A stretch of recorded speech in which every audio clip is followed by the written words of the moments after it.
ನಮಸ್ಕಾರ ಸ್ನೇಹಿತರೆ, ನಾವು ನೋಡ್ಬೋದು ಈ ಶಿಕ್ಷಕರ ನೇಮಕಾತಿಗೆ ಸಂಬಂಧಪಟ್ಟಿರ್ತಕ್ಕಂತಹ ನೋಡ್ಬೋದು ಹಲವಾರು ರೀತಿಯಾಗಿರ್ತಕ್ಕಂಥ ಈ 15,000 ಶಿಕ್ಷಕರ ನೇಮಕಾತಿ ಏನಿದೆಯೋ ಸೊ ಆಲ್ರೆಡಿ ಅವ್ರು ಏನು ಮಾಡಿದ್ದಾರೆ, ಇಷ್ಟು ಪೋಸ್ಟ್ಗಳಿಗೆ ಪೋಸ್ಟ್ಗಳು ಮತ್ತು ವಿಷಯವಾರು ಸಂಬಂಧಪಟ್ಟಿರ್ತಕ್ಕಂಥ ಎಲಿಜಿಬಿಲಿಟಿ ಟೆಸ್ಟ್ ಅಂದರೆ ಅಲ್ಲಿರ್ತಕ್ಕಂಥ ಕ್ವಾಲಿಫಿಕೇಶನ್ ಏನು ಅನ್ನೋದ್ರ ಬಗ್ಗೆ ಬಿಟ್ಟಿದ್ದಾರೆ. ಪ್ಲಸ್ ಯಾವ ರೀತಿ ಎಕ್ಸಾಮ್ ಪ್ಯಾಟರ್ನ್ ಅನ್ನೋದ್ರ ಬಗ್ಗೆನೂ ಕೊಟ್ಟಿದ್ದಾರೆ. ಸೊ ಹಲವಾರು ರೀತಿಯಾಗಿರ್ತಕ್ಕಂತಹ ಸ್ನೇಹಿತರು ನೋಡ್ಬೋದು ಆಲ್ರೆಡಿ ಸಂಬಂಧಪಟ್ಟಿರ್ತಕ್ಕಂಥ ಅಬ್ಜೆಕ್ಷನ್ ಆಗ್ತಿದ್ದಾರೆ. ಸೊ ಕೆಲವೊಂದು ಪೇಪರ್ 3 ಏನಾಗಿದೆಯೋ ಅದಕ್ಕೆ ಸಂಬಂಧಪಟ್ಟಿರ್ತಕ್ಕಂಥ ಕೆಲವೊಂದು ಅಬ್ಜೆಕ್ಷನ್ ಕೂಡ ಆಗ್ತಿದ್ದಾರೆ. ಅವರು ಏನು ಫೈನಲ್ ನೋಟಿಫಿಕೇಶನ್ ಏನಿದೆಯೋ ಅದಕ್ಕೆ ಸಂಬಂಧಪಟ್ಟಿರ್ತಕ್ಕಂಥ ಕೆಲವೊಂದು ಬದಲಾವಣೆ ಮೂಲಕ ಕೆಲವೊಂದು ಈಗ ಪೋಸ್ಟ್ಗಳ ಬಗ್ಗೆ ಮಾಹಿತಿ ಕೊಟ್ಟಿಲ್ಲ. ಅಂದರೆ ಹಿಂದಿ ಆಗಿರ್ಬೋದು, PM ಮೆಥಡ್ ಆಗಿರ್ಬೋದು ಮತ್ತು ಚಿತ್ರಕಲಾ ಏನಿದೆಯೋ ಸಂಬಂಧಪಟ್ಟಿರ್ತಕ್ಕಂತಹ ಕೆಲವೊಂದು ಹುದ್ದೆಗಳಿಗೆ ಸೊ ಇನ್ನು ಕೆಲವೊಂದು ಬದಲಾವಣೆ ಮೂಲಕ ನೋಟಿಫಿಕೇಶನಲ್ಲಿ ಆಗ್ಬಹುದು ಅಂತ ನಾನು ಹೇಳ್ತೀನಿ. ನೋಡ್ಬೋದು ಪ್ರಮುಖವಾಗಿ ಎಲ್ಲ ಸ್ನೇಹಿತರು ಏನು ಸ್ಟಡಿ ಮಾಡ್ತಿದ್ರು ಅವರೆಲ್ಲರೂ ಶಿಕ್ಷಕರ ನೇಮಕಾತಿಯ PDF ನೋಟ್ಸ್ಗಳನ್ನು ತಗೊಂತಿದ್ದಾರೆ. ಹಾಗಾಗಿ ನೋಡ್ಬೋದು ಈಗ PDF ಪುಣ್ಯವಂತರಂತಾನೆ ಹೇಳ್ಬೋದು. ಯಾಕಂದರೆ ಕೇವಲ 100 ರೂಪೀಸ್ಗೆ ನಾವು PDF ನೋಟ್ಸ್ಗಳನ್ನು ಕಳಿಸ್ತಿದ್ದೀವಿ. ಜೊತೆಗೆ ವಾಟ್ಸಪ್ ಮುಖಾಂತರ ಸಂಬಂಧಪಟ್ಟಿರ್ತಕ್ಕಂಥ ಇಂಪಾರ್ಟೆಂಟ್ ಏನು ನೋಟ್ಸ್ ಯಾರು ತಗೊಂತಿರೋ ಅವರಿಗೆ ವಾಟ್ಸಪ್ನ ನಾವು ಜಾಯಿನ್ ಮಾಡಿಸಿ ಅವರಿಗೆ ಡೈಲಿ ನಿತ್ಯದ PDF ನೋಟ್ಸ್ಗಳನ್ನು ಕಳಿಸ್ತಿದ್ದೀವಿ. ಸೊ ಅಲ್ಲಿ ವಾಟ್ಸಪ್ ಮುಖಾಂತರ ನಾವು PDF ನೋಟ್ಸ್ ಕಳಿಸ್ತಿದ್ವು, ಅವು ಎಲ್ಲ ಉಚಿತವಾಗಿರ್ತಕ್ಕಂಥದ್ದು ಅಂತ ಹೇಳ್ಬೋದು. ಅಂದರೆ ನೀವೇನಾದರೂ ಒನ್ ಟೈಮ್ PDF ನೋಟ್ಸ್ ಏನಾದರೂ ತಗೊಂಡ್ರೆ ಅವರಿಗೆ ಎಕ್ಸಾಮ್ ಮುಗಿಯೋವರೆಗೂ ಏನು ನೋಟಿಫಿಕೇಶನ್ ಆಗಿ ಸೊ ನಿಮ್ಮದು ಎಕ್ಸಾಮ್ ಮುಗಿಯೋವರೆಗೂ ನಾವು PDF ನೋಟ್ಸ್ಗಳನ್ನು ಉಚಿತವಾಗಿ ಸೆಂಡ್ ಮಾಡ್ತೇವೆ ಯಾರ್ಯಾರು ನೋಟ್ಸ್ ತಗೊಂತಿರೋ. ಸೊ ಒಮ್ಮೆ ನೀವು 100 ರೂಪೀಸ್ಗೆ ನಿಮ್ಮ ಸಬ್ಜೆಕ್ಟ್ ವೈಸು ಏನೇನಿದೆಯೋ ಎಲ್ಲ ಸಬ್ಜೆಕ್ಟು, ಕಂಪ್ಯೂಟರ್ ಆಗಿರ್ಬೋದು, PE ಎಜುಕೇಷನ್ ಆಗಿರ್ಬೋದು, ಕನ್ನಡ ಇಂಗ್ಲೀಷ್ ಆಗಿರ್ಬೋದು, ಸೋಷಿಯಲ್ ಸೈನ್ಸು, PM CB ಎಲ್ಲ ಲ್ಯಾಂಗ್ವೇಜಸ್ನಲ್ಲಿ ಲಭ್ಯವಾಗಿವೆ.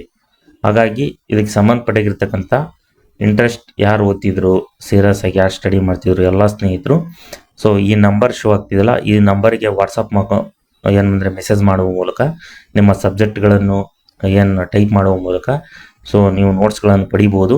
ಹಲವಾರು ರೀತಿಯಾಗಿರ್ತಕ್ಕಂಥ ಸ್ನೇಹಿತರು ಕೂಡ ಏನು ಮಾಡ್ತಿದ್ದಾರೆ, ನೋಟ್ಸ್ಗಳನ್ನು ತಗೊಂತಿದ್ದಾರೆ. ಸೊ ಎಲ್ಲ ಯೂಸ್ಫುಲ್ ಆಗಿದೆ ಸರ್ ಅಂತಲೂ ಕೂಡ ಹೇಳಿದ್ದಾರೆ. ಸೊ ಯಾರ್ಯಾರು ಹೊಸ್ದಾಗಿ ನೋಡ್ತಿದ್ರು ಎಲ್ಲ ಸ್ನೇಹಿತರು ನೀವು ತಗೊಳ್ಳಿ ಅಂತ ನಾನು ಸಲಹೆ ಮಾಡ್ತೀನಿ. ಸೊ ಈಗಿರ್ತಕ್ಕಂತಹ ನಿಮ್ಮ ಪುಸ್ತಕಗಳು ಕೂಡ ಎಷ್ಟು ಪ್ರಮುಖವಾಗಿರೋವು. ಸೊ ಅಲ್ಲಿ ನಿಮ್ಗಿರ್ತಕ್ಕಂಥ ಆನ್ಲೈನ್ ಆಗಿರ್ತಕ್ಕಂತಹ ಕೆಲವೊಂದು ಸೋರ್ಸ್ಗಳು ಭಾಳ ಇಂಪಾರ್ಟೆಂಟ್. ಹಾಗಾಗಿ ನೀವು ಎಲ್ಲಿರ್ತಿರೋ ನಿಮ್ಮ ಜಾಗದಲ್ಲೇ ನಾವು PDF ನೋಟ್ಸ್ಗಳನ್ನು ವಾಟ್ಸಪ್ ಮುಖಾಂತರ ನಾವು ನೋಟ್ಸ್ಗಳನ್ನು ಕಳಿಸ್ತೀವಿ. ಹಾಗಾಗಿ ಇವನ್ನೆಲ್ಲವನ್ನು ಸ್ಟಡಿ ಮಾಡುವುದರ ಮುಖಾಂತರ ಸೊ ಪ್ಲಸ್ ಅಧ್ಯಯನ ಏನು ಸ್ಟಡಿ ಇದೆಯೋ ಅದು ಪ್ರಮುಖವಾಗಿರ್ತಕ್ಕಂಥದ್ದು. ಸೊ ಯಾರ್ಯಾರು ಸ್ಟಡಿ ಮಾಡ್ತಿದ್ರು ಸೊ HSTR GPSTR ಆಗಿರ್ಬೋದು, PSTR ಆಗಿರ್ಬೋದು, ಕ್ರೈ ಸ್ಕೂಲ್ಗಳಾಗಿರ್ಬೋದು, ಸೊ ಕಂಪ್ಯೂಟ್ರು, PET ಆಗಿರ್ಬೋದು, ಸೊ ಎಲ್ಲ ನಿಮಗೆ ಸಂಬಂಧಪಟ್ಟಿರ್ತಕ್ಕಂಥ ನೋಟ್ಸ್ಗಳು ಕನ್ನಡ ಮತ್ತು ಇಂಗ್ಲೀಷ್ ಲ್ಯಾಂಗ್ವೇಜಸ್ಸಲ್ಲಿ ಲಭ್ಯವೇ. ಹಾಗಾಗಿ ಯಾರ್ಯಾರಿಗೆ ಬೇಕು ಸೊ ನಮಗೆ ಬೇಕ್ರಿ ನಾವು ಎಕ್ಸಾಮನ್ನು ಕ್ರ್ಯಾಕ್ ಮಾಡಲೇಬೇಕು ಅನ್ನೋರು ಸೊ ಈ ನೋಟ್ಸ್ಗಳನ್ನು ತಗೊಳ್ಳಿ ಅಂತ ಹೇಳ್ತೀನಿ. ಸೊ 100 ರೂಪೀಸ್ಗೆ ಯಾರು ನೋಟ್ಸ್ ಕೊಡ್ತಿಲ್ಲ, ನಾವು ಅದನ್ನು ಕೊಡುವ ಪ್ರಯತ್ನವನ್ನು ಕೂಡ ನಾವು ಮಾಡಿದುವ ಜೊತೆಗೆ ಸೊ ನಾವು ಏನಪ್ಪ ಅಂದರೆ ಎಕ್ಸಾಮ್ ಮುಗಿಯೋವರೆಗೂ ನಾವು ಟಚ್ ಇರ್ತೇವೆ ಅಂತ ಹೇಳ್ಬೋದು.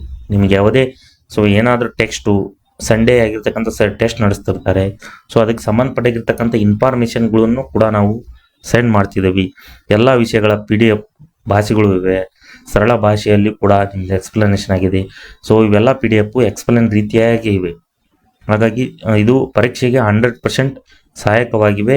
ನಿಮ್ಮ ಯಶಸ್ಸು ಏನಪ್ಪ ಅಂದರೆ ನಮ್ಮ ಗುರಿ ಅಂತಲೂ ಕೂಡ ನಾನು ಹೇಳ್ತೀನಿ. ಹಾಗಾಗಿ ಕನ್ನಡ ಮತ್ತು ಇಂಗ್ಲೀಷ್ ಲ್ಯಾಂಗ್ವೇಜ್ನಲ್ಲಿ ಅವೈಲೇಬಲ್ ಇದೆ. ಸೊ ಯಾವುದೇ ನೀವು ನೆಗೆಟಿವ್ಗೆ ಒಳಗಾಗದೆ ಸೊ ನೀವು ಇರ್ತಕ್ಕಂಥ ಸಮಯವನ್ನು ಯೂಸ್ ಮಾಡಿಕೊಳ್ಳಿ. ನೋಟಿಫಿಕೇಶನ್ ಆದ ನಂತರ ನಿಮಗೆ ಪ್ರೆಜರ್ ಬಿಲ್ಡ್ ಆಗುತ್ತೆ. ಸೊ ನಾನಿನ್ನೂ ಓದಿಲ್ಲ, ಇನ್ನೂ ಓದಬೇಕಿತ್ತು ಅನ್ನೋದು. ಸೊ ಅದನ್ನು ಗೀಳನ್ನು ಬಿಟ್ಟು ಈಗಿದ್ದ ನಿಮ್ಮ ಸಬ್ಜೆಕ್ಟ್ ಏನು ಸಿಲೆಬಸ್ ಇದೆ, ಕೆಲವೊಬ್ಬರು ಆಲ್ರೆಡಿ ಸಿಲೆಬಸ್ ಬಿಟ್ಟರು ಸಿಲೆಬಸ್ ಬಗ್ಗೆ ಗೊತ್ತಿಲ್ಲ ಕೇಳ್ತಿದ್ದಾರೆ. ಸೊ ಸಿಲೆಬಸ್ ಆಲ್ರೆಡಿ ನೀವು ನೋಟಿಫಿಕೇಶನಲ್ಲಿ ಡೌನ್ಲೋಡ್ ಮಾಡ್ಕೊಂಡು ನೋಡಿ. ಈ ಸಿಲೆಬಸ್ ಬಿಟ್ಟರು ನಿಮ್ಮ ಸಿಲೆಬಸ್ ಬಗ್ಗೆ ಇನ್ನೂ ಕೆಲವೊಬ್ರು ಕೇಳ್ತಿದ್ದಾರೆ. ಸೊ ದಯಮಾಡಿ ನಿಮ್ಮ ಸಿಲೆಬಸ್ ಏನಿದೆಯೋ ಅದನ್ನ ಓದ್ಕೊಳ್ರಿ. ಪೇಪರ್ 3 ಏನಿದೆಯಲ್ಲ ಕನ್ನಡ ಮತ್ತು ಇಂಗ್ಲೀಷ್ ಲ್ಯಾಂಗ್ವೇಜಸ್ನಲ್ಲೇ ಕೇಳ್ತಾರೆ, ಬರವಣಿಗೆ ಮುಖಾಂತರ ಎಕ್ಸ್ಪ್ಲೇನ್ ರೈಟಿಂಗ್ ಅಂತ ಇರ್ತಾವಲ್ಲ. ಸೊ ಅದು ಏನು ಎದರ ಅವಶ್ಯಕತೆ ಇಲ್ಲ. ಪೇಪರ್ 2 ಆಪ್ಷನಲ್ ಸಬ್ಜೆಕ್ಟ್ ಆಗುತ್ತೆ. ಪೇಪರ್ 3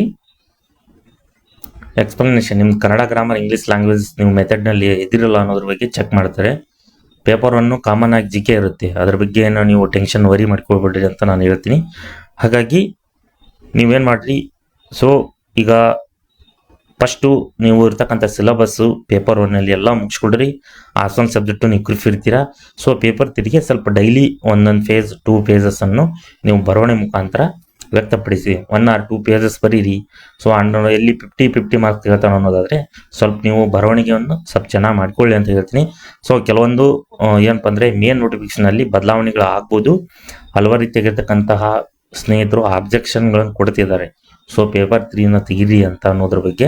ಹಾಗಾಗಿ ಅದು ಏನು ಫೈನಲ್ ಆಗಿಬಿಡಿತ್ತೋ ನೋಡೋಣ. ಇನ್ನು ಕೆಲವೇ ದಿನಗಳಲ್ಲಿ ನೋಟಿಫಿಕೇಶನ್ ಆಗುತ್ತೆ ಅಂತ ಹೇಳ್ತೀನಿ. ಹಾಗಾಗಿ ನಾನು ಮುಂದಿನ ತರಗತಿಯಲ್ಲಿ ಇದಕ್ಕೆ ಸಂಬಂಧಪಟ್ಟಿರ್ತಕ್ಕಂಥ ಏನಾದರೂ ವಿಚಾರಗಳಿದ್ದರೆ ಸೊ ಅಪ್ಡೇಟ್ ಮಾಡ್ತಾ ಹೋಗ್ತೀನಿ. ಆಲ್ ದ ಬೆಸ್ಟ್ ಸ್ನೇಹಿತರೆ ಅಂತ ಹೇಳಿ ಈ ತರಗತಿಯನ್ನು ಮುಗಿಸ್ತಿದ್ದೀನಿ. ಧನ್ಯವಾದಗಳು.